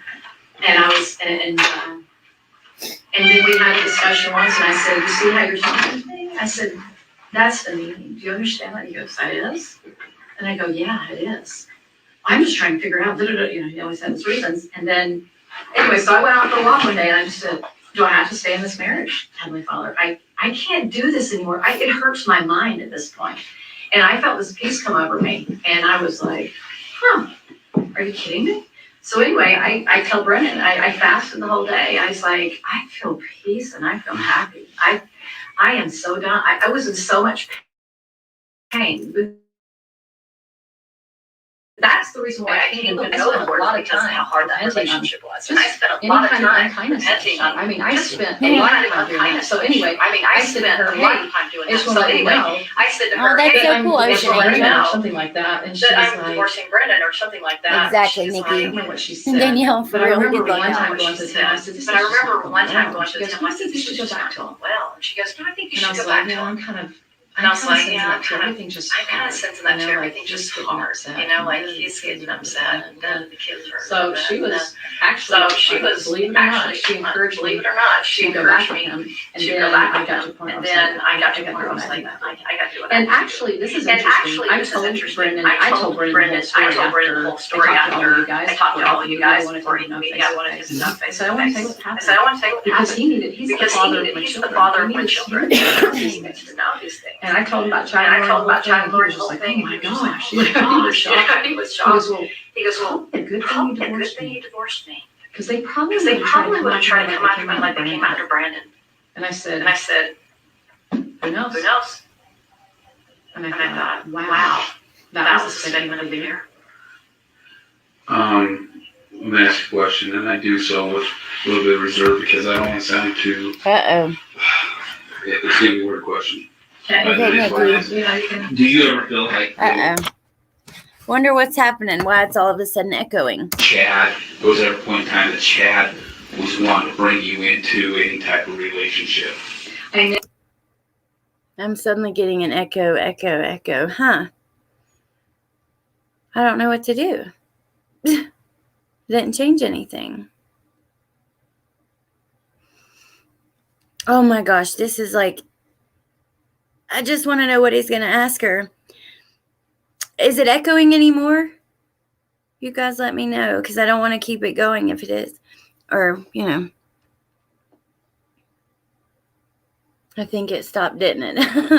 It's the dark spirits. Never felt that from him. He did contact me, but I never felt that, the thing that him and Lori did. I never felt that kind of a romantic, no. But one time he contacted me, and I'm sure I shared this briefly. 6 months before I met Lori, he texted me on Messenger and says, hey, Melanie, I just finished my last book, and I'm going to be in Arizona. Do you think you can help me with a get-together? I was like, sure, I'd love to. And then I contacted Jason Mao, and I said, hey, Chad's coming to town. Why don't you guys both do a duo together? And so they both were like, he's like, sure, that's fine. And so then I got the word out, like, hey, they're both coming to town. So anyway, when I picked him up, I'm so proud of I did this. When I picked him up from the airport, I had somebody in the car with me. Glad, yes, he did. Sweet Melanie. I don't think he would have said anything about these multiple. He hadn't told me about that, so I didn't know anything about it. But I had her name is Janelle there. She was with me, and her daughter was with me. So we went to the place that he was going to speak, and then we had a lot. You guys are funny. I love you guys so much. But anyway, and then I said to him after, it was all over, I said, do you mind giving me a priesthood blessing? I could really use one right now, And I looked up to him at the time. I thought he was this great visionary. And, which I don't even think he's a visionary by the record now. Now, maybe I said it earlier on, but now that the more I learn ponder, I'm like, I think he made that up. Anyway, so he gave me a little, nice little blessing. Anyway, but he never, I didn't feel like he was trying to come on to me, or maybe he used me just to get his book sold there. But when he met Lori, it was a totally different energy than when I met him. So that's just letting you know. Of course, I never had any type of interest in him at all, because you can tell. Oh, wow. So, he was not somebody I'd be attracted to. But plus, I was married too. No, he is not Talked a little bit attractive about at the all. night that you were at the apartment in Rexburg, the night that you believe that JJ came on messing. Yeah. If I recall right, you guys were doing a cast, and Alex had already taken a podcast. I knew what you meant. and Alex had taken JJ, gone to his place, and we went and all the J. This is about JJ. After this, we'll probably go and just watch it on my own or on y'all's own, but because I know it's like really frustrating sitting here listening to her. But okay, so he says you were.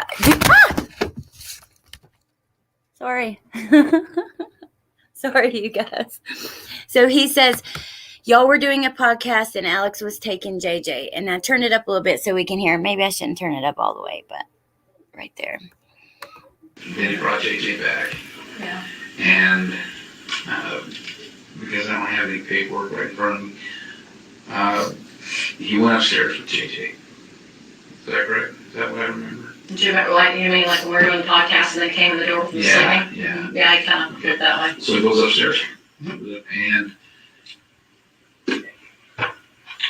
do you know where he went when he went upstairs? Just yeah, because he went to Lori's room because he wasn't in David's or my room. Those rooms are empty, so he hadn't been in there. Yeah. And then you didn't see him again that night. Who? JJ? Alex. And he left. No. And Jay left. JJ still up there. And I never saw JJ either. Right, but Alex left. You watched him leave. Yeah. Okay. Well, we heard the door open and close, and we probably said Poor baby, good night or man. something. Yeah. So sad.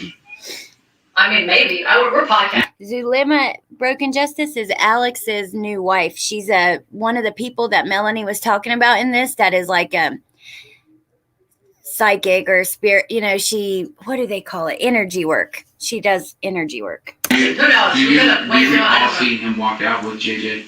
Not walk out. Mm-mm. No, just walk in. Okay. Just walk in. That's right. And when he left the first You're time, we right, didn't see him Carol. take It's him. crazy. We just know he had him because she said that he had taken him. Right. I don't recall that. I just remember he wasn't there.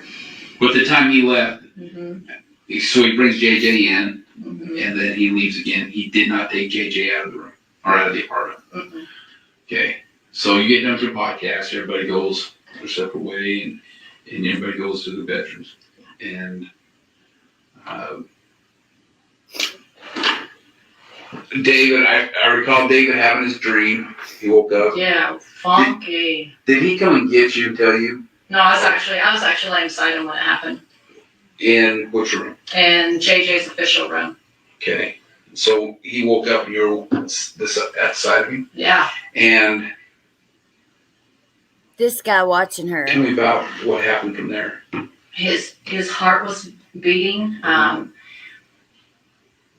He was distressed. He said, I just had this really bad dream. And then he kind of sat up and he was just, and he just was, I said, well, tell me about it. And he's like, it was just so dark. He's like, I saw an earthquake and I saw people hurting and I wanted to help them and I couldn't and something like that. That's what it feels like remembering. But it was like his heart was hurting. Like his whole body was under distress. When he has dreams, they're like lifetime dreams. You know, some people dream vividly. I do not dream like that. He has incredible dreams where he feels everything in his dream. So it affects him at a totally different level. Okay. So that's what happened. So then I think, oh my gosh, maybe some evil spirit, because, you know, they were always talking about it. So I text Lori and I text she Chad. is I'm like, too much. I don't remember what I said. Probably, are you awake or something's wrong, Chad. David, I don't remember what I said. I just remember trying to get to them. So I said, I'm going to go get Lori, see if she can help out. The door was locked. And so I was like, I don't know. She's not, I don't know if I should try to wake her up or I just decided just to come back and see David after that. So you tried the door handle. It was Yeah, locked. it was locked. Did you knock on it? Maybe. I probably did, but there was no answer. I don't remember if I probably did, but. So, yeah, he does, Danielle. So Melanie was there the last day that JJ was ever seen or was alive, because they used Alex's cell phone data and found out, you know, that's how they found the kids, by chasing his phone. So they know down to the day when his last day was. Oops.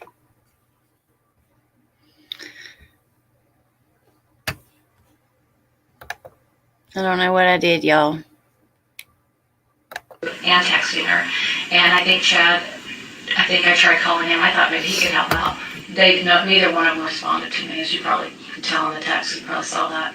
Nobody responded to me. So I just went back to bed. And then we woke up next morning and she was happy chappy. How was David? He was better. He felt better. He's like, that was a bad dream. Then we would tell them like, hey, you had a bad dream last night. She's like, oh, that was Julie Rowe. He attacked her. Once again, throw Julie into it. From a distance. Chad said Julie Rowe attacked David. Well, Lori probably said it, but she always went through him. So when I say it's kind of their both. They who knows? They both. And then I don't even know what I believe anymore. What she says that he says, because she's such a liar now. At this point, I'm like, I don't know anymore who said what. But between the two of them, they came up with it. They always throw her into the bus, And it's because we went. Because right before that earlier that day, we went to that lot where that land was going to be for sale, and so we were talking to a friend of Julie Rose. His name was Keith Levitt, and Keith Levitt was there. So I guess we'll stop for now, you guys. That's been a lot, an hour and 20 minutes. Those of you that watched it with me, even some of it, thank you guys for hanging out with me and watching. I'm going to finish it, and I've got more on my community page. But there's only so much you can handle of this stuff, It's like, I don't know. It's so sad. It's just depressing, and yeah. But anyways, thank you guys that came and hung out with me. Thank you to my amazing mods. Tomorrow, thank you, Mr. Positive. Tomorrow, I'm doing an interview, and I hope to see you guys there. And yeah, thank you. That was hard to take. I'm sorry. Thank you for hanging out with me and watching it. I don't even know what to think anymore. I remember them talking about they had went and, looked at this land that was for sale and stuff. Who knows what they were actually up to that last day. I really wonder what kind of stuff they were actually up to. But anyways, all right, y'all. Thank you for hanging out with me, and I'll see you tomorrow, and I hope you have an awesome night. And yeah, I'll talk to you then. Okay? Bye.